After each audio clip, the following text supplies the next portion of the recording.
उठिए भ्राता भीम, उठिए भ्राता भीम, उठिए भ्राता भीम।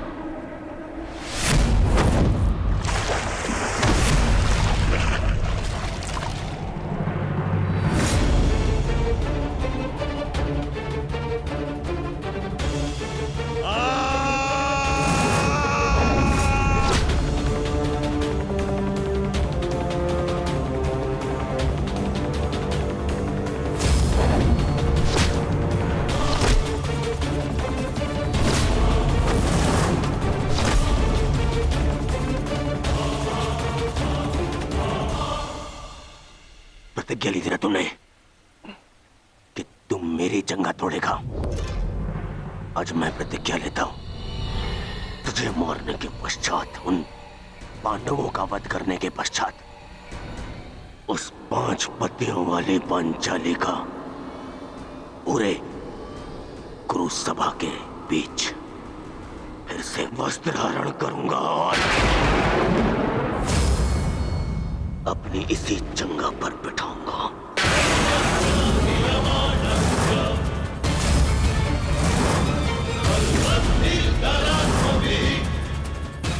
ये श्रद्धांजलि है मेरे 99 भाइयों के लिए।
धनुष प्रहार करो इस पर।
ये हो क्या रहा है?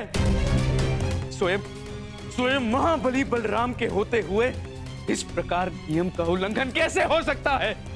बलराम को कुछ करना होगा। ये छल है बॉस।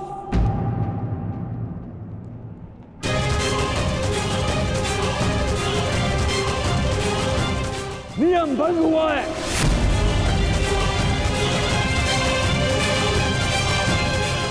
रुक जाइए दाऊ। आपने कहा था कि जो नियम भंग करके विजय प्राप्त करेगा तो आप उसे दंड देंगे, किंतु अभी जय विजय का निर्णय नहीं हुआ है दाऊ। आप भीम को अभी दंडित नहीं कर सकते।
मित्र,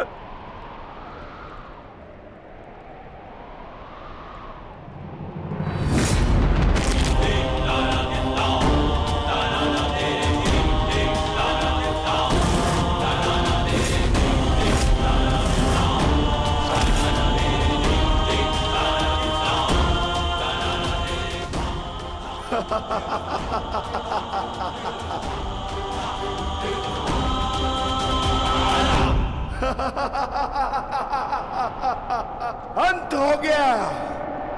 अधर्म का अंत हो गया।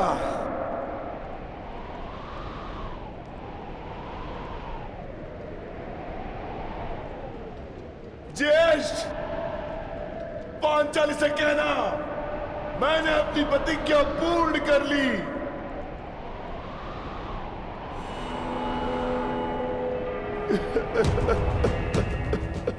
मैंने अपनी प्रतिज्ञा पूर्ण कर ली, पूर्ण कर ली, पूर्ण कर ली।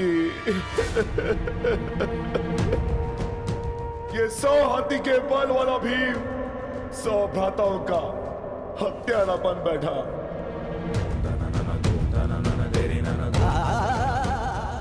आज ये देवपुत्र अपने भ्राताओं का रक्त पीने वाला राक्षस बन बैठा।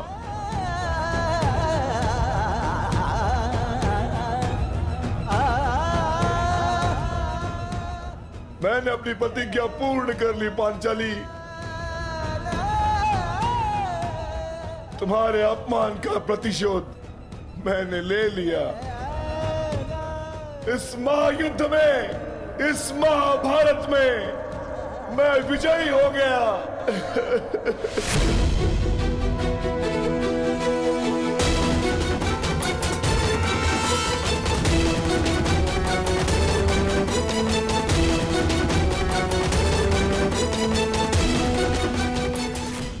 इस महायुद्ध में, इस महाभारत में मैं विजयी हो गया।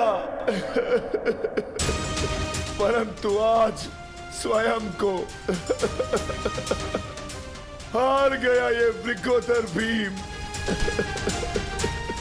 हार गया ये वृकोदर भीम।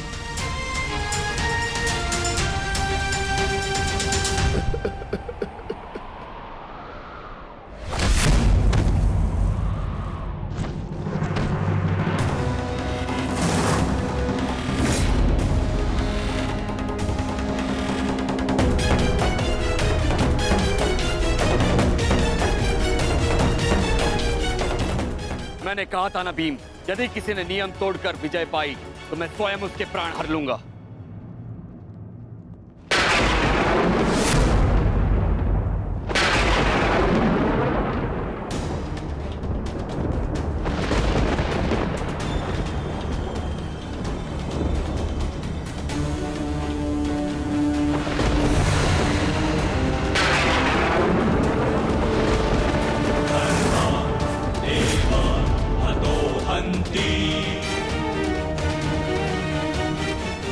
तुमने दुर्योधन की जंगा पर प्रहार करके द्वंद का नियम तोड़ा है भीम। अब मैं तुम्हें जीवित नहीं छोड़ूंगा। धर्म स्थापना के लिए यह आवश्यक था और मेरी प्रतिज्ञा पूर्ण होने के लिए भी। माधव ने मुझे मार्ग दिखाया, परंतु यदि माधव के ज्येष्ठ मुझे यम के मार्ग पर भेजना चाहते हैं तो मैं उसके लिए भी सच्चा हूं। श्री बलराम। हाँ बलराम, अंत कर दो इस दुष्ट का। ये हत्यारा है। इसने मेरे 100 पुत्रों की निर्दयता से हत्या की है। जिन पांडवों ने मेरे वंश के वृक्ष की जड़ों को काटा है, काट डालो उनके वंश के वृक्षों को। ये क्या अनर्थ हो गया महादेव। आपके दिए गए वरदान के पश्चात भी ये माता अपने पुत्र, अपने दुर्योधन को उस कृष्णा के छल से नहीं बचा पाए। ये कैसा न्याय है आपका। इसने 100 पुत्रों के गर्वित पिता को पुत्रहीन कर दिया। इसने एक अंधे के सभी स्वप्नों को अंधकार में डाल दिया।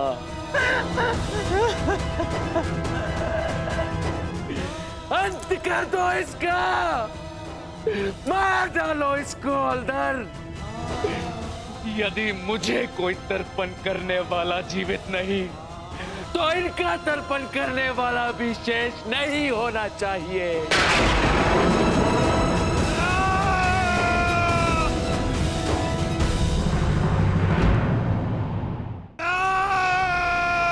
एक क्षण रुक जाइए दाऊ।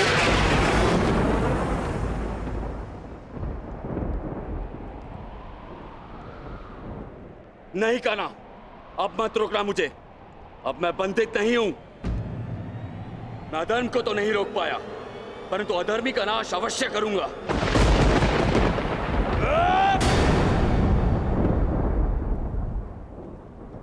किंतु अधर्म कहां हुआ है दाऊ?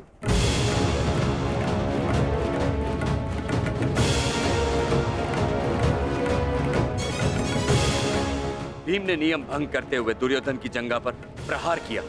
क्या यह अधर्म नहीं?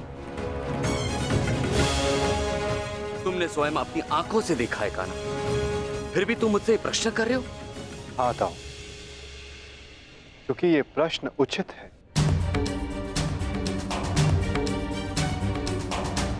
माना कि गदा युद्ध में कमर से नीचे प्रहार करना गदा युद्ध के नियमों के विरुद्ध है, परंतु गदा युद्ध तो तभी समाप्त हो गया था दाऊ, जब दुर्योधन ने भीम के हाथों से गदा गिरा दिया था।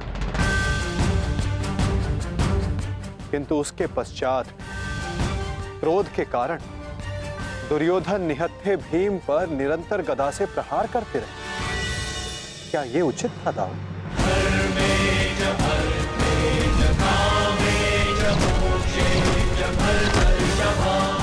नियम तो दुर्योधन ने तोड़ा था,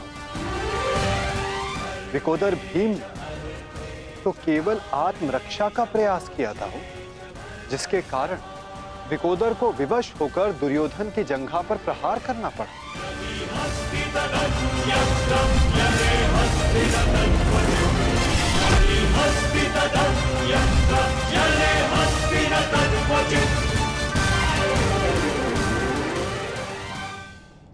और दाऊ, स्मरण रहे, नियमों को भंग करना तो दुर्योधन ने प्रारंभ किया। दाऊ, जब दो योद्धा आपस में युद्ध करते हैं तो वो एक दूसरे को उकसाते हैं, किंतु किसी की कुल वधू का मान मध्य में लाना और उसका अपमान करना क्षमा योग्य नहीं होता है दाऊ। आप क्या चाहते थे दाऊ? कि दुर्योधन इस युद्ध में विजयी हो जाए और पांचाली को अपनी जंघा पर बैठा?